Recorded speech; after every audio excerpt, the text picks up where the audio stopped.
दोस्तों, क्या आप कभी किसी के दुख में कभी शामिल हुए हैं? कभी किसी की मौत पर परिवार में जाकर के आधे घंटे, 1 घंटे समय दे करके उसके दुख में शामिल हुए हैं? या कभी आप घाट पर गए हैं, जलती चिताओं को आपने देखा है? वो जलती चिताएं आपका क्या संदेश देती हैं? क्या कभी आपने सोचा है? आज मैं बात कर रहा हूं इंसान के दुखों की बात। मौत, जिसे आप मौत कहते हैं। कोई ऐसा परिवार नहीं बचा होगा जिसके यहां यह घटना ना हुई हो। ऐसा कोई परिवार नहीं बचा जिसको मौत से जूझना ना पड़ा हो। मौत कोई पाप नहीं है। मौत होना कोई असंभावी या आश्चर्यजनक बात नहीं है। यह सृष्टि की, कायनात की एक रचना है।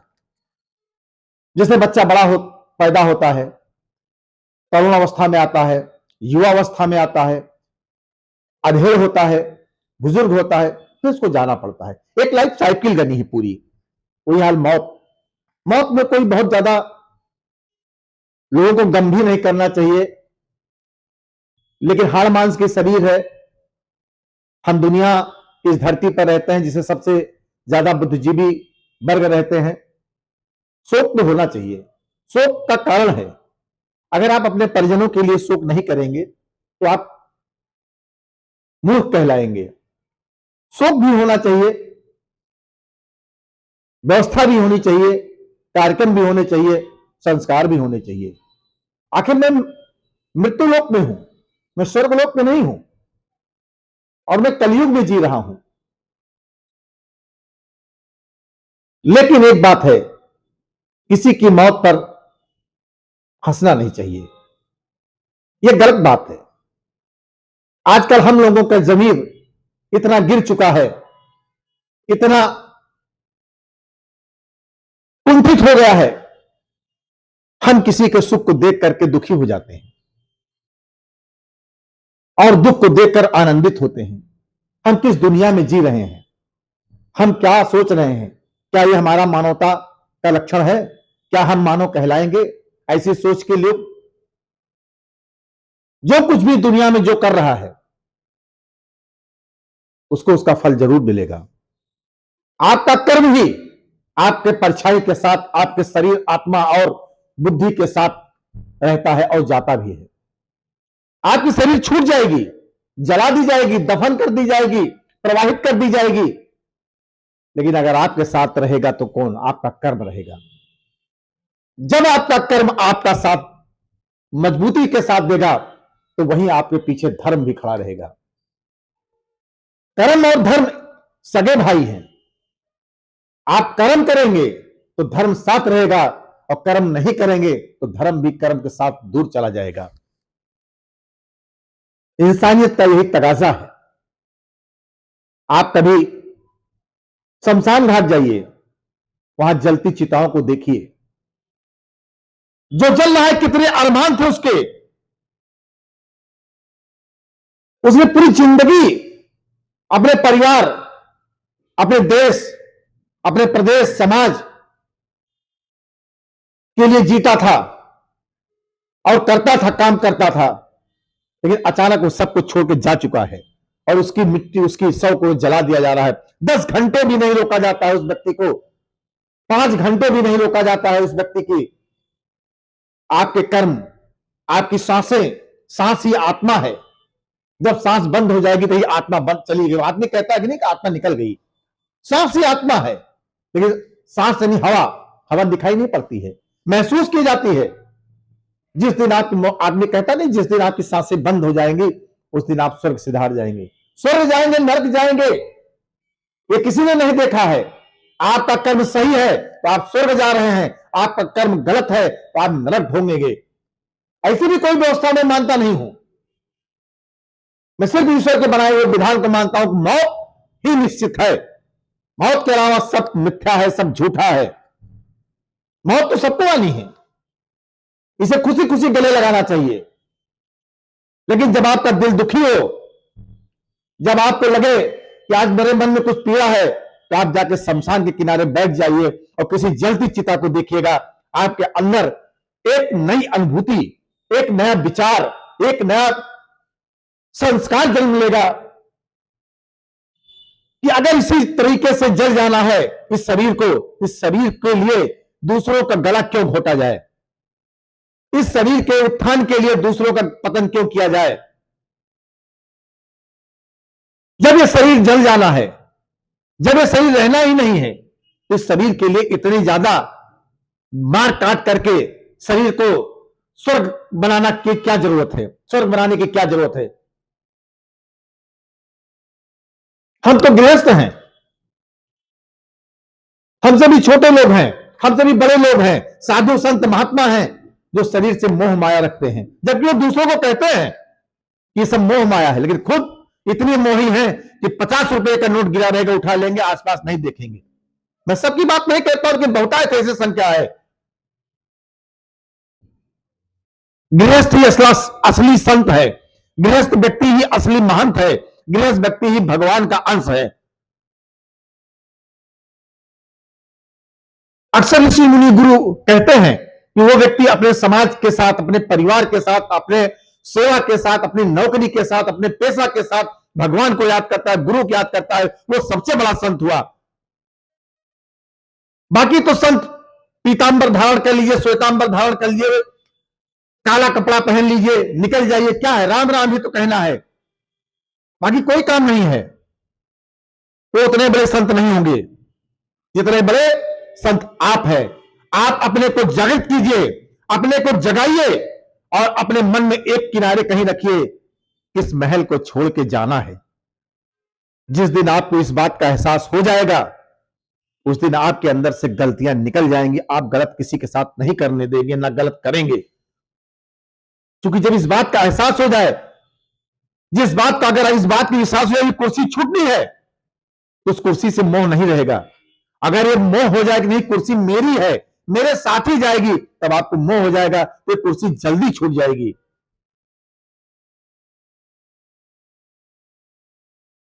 शमशान में जाने के बाद आपको लगेगा कि जीवन का असली मूल्य क्या था।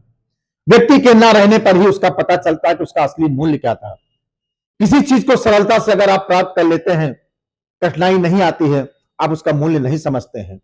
आपके माता पिता ने आपको लाल प्यार में बड़ा कर दिया, किस कठिनाइयों से बड़ा कर दिया, कैसे कैसे आपको पाल पोस के बड़ा कर दिया। आपको आपकी नौकरी लग गई, आप बिजनेस करने लगे, आप बड़े नेता बन गए, आदर्श आप मानने लगे दूसरों को।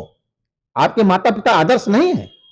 जिसने आपको 18 साल, 20 साल, 25 साल, 50 साल तक आपको पाला पोसा, आपके हर सुख दुख में साय के साथ खड़ा रहा, वो आपका आदर्श नहीं है। आप राजनीति में निकल गए तो देश के गड़खोलों को आप आदर्श बनाने लगे, उसकी फोटो लगाने लगे। आपने कभी अपने माता पिता की फोटो लगा के उन्हें बताया कि मेरे आदर्श है। किस दुनिया में जी रहे हैं हम? आप कहां जी रहे हैं? किसके लिए जी रहे हैं?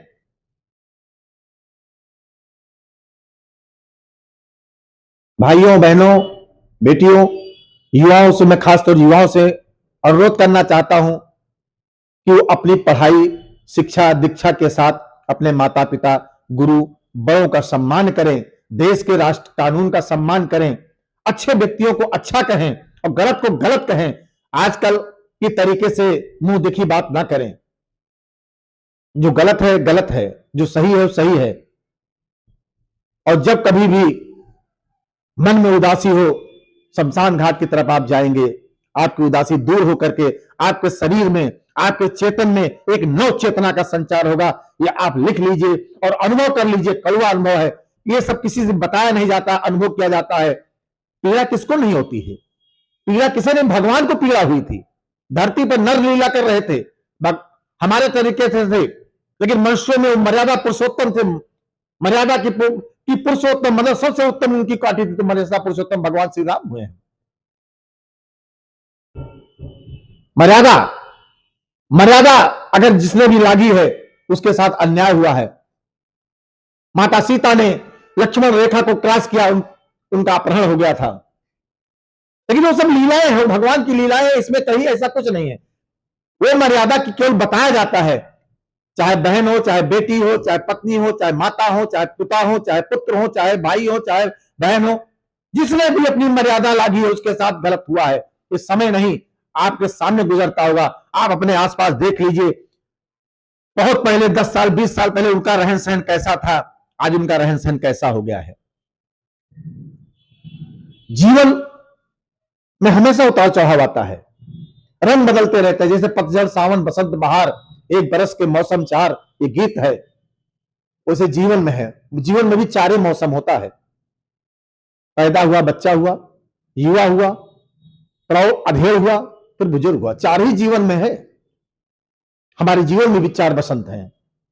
अब उस बसंत को आप कैसे जीते हैं, उस बसंत को कैसे जीतते हैं, ये आपके कैपेसिटी पर है। मेरे युवा साथियों, जिस दिन आपके अंदर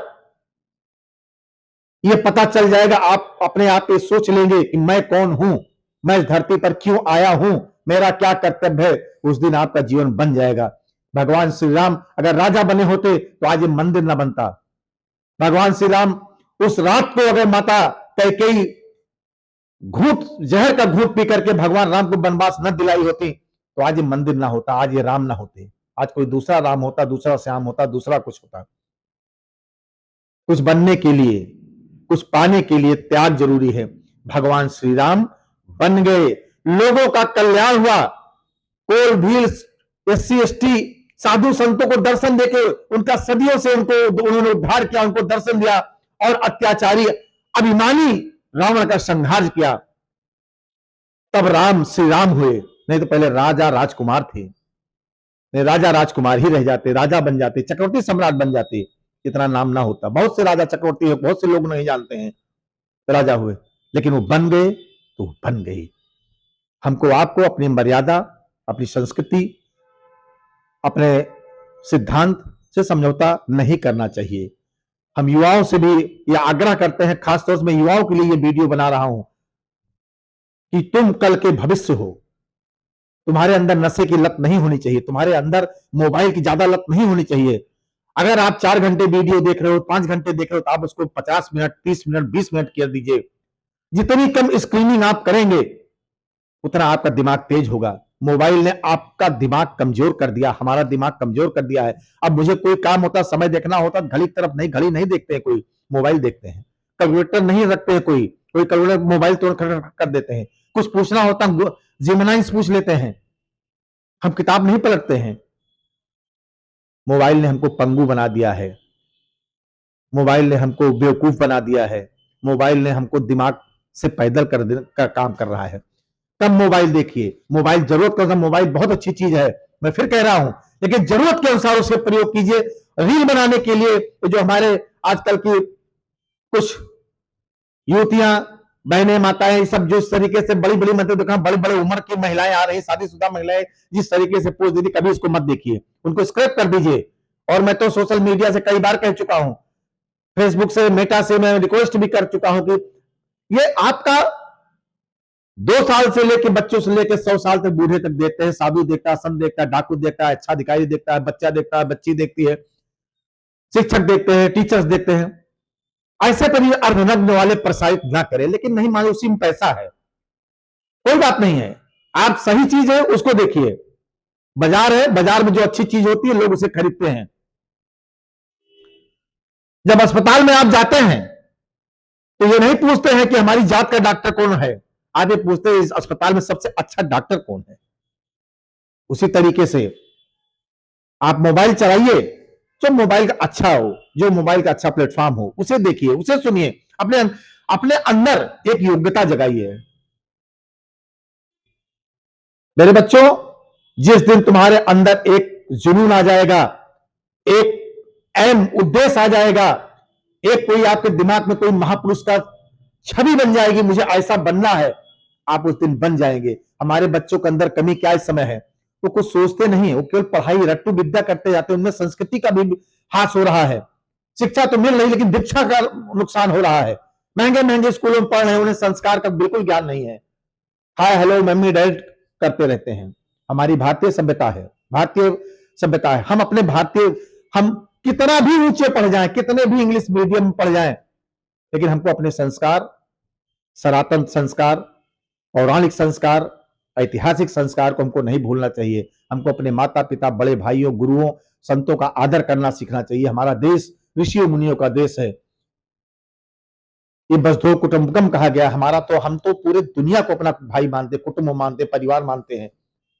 मैं युवा साथियों, आप सबसे अनुरोध करना चाहता हूं कि आप अपनी पढ़ाई के साथ साथ मोबाइल का टाइम कम कीजिए और एक कोई अपने दिमाग में एक ऐसे किसी भी महापुरुष की चित्र अपने दिमाग में रखिए, मुझे ऐसा बनना है, मुझे आइंस्टीन बनना है, मुझे फलाना बनना है, मुझे ढिमाका बनना है। इस तरीके से आप रखिए अपने दिमाग में।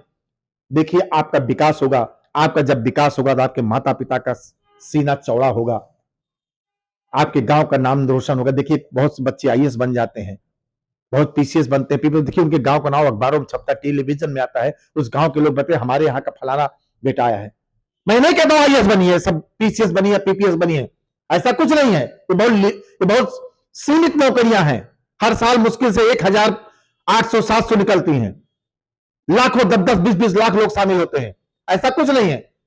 आप जितना हुनर है, जिस विषय में हुनर है, आपका पढ़ाई में हुनर हो, कला में हुनर हो, संस्कृति में हुनर हो, पेंटिंग में हुनर हो, लिखने पढ़ने में हुनर हो, आप अपने हुनर में अपने हुनर का बादशाह बनिए।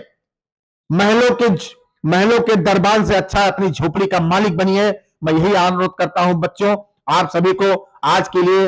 इसके बाद हार्दिक धन्यवाद, आभार। मेरी बातों से अगर किसी को बुरा लगा हो, मैं उससे क्षमा मांगता हूं। मैं फिर आऊंगा किसी बात को लेकर के। मैं ज्यादातर कोशिश करता हूं कि मैं अपने बच्चों को, अपने समाज को, अपने युवाओं को नई प्रेरणा दे। जय हिंद।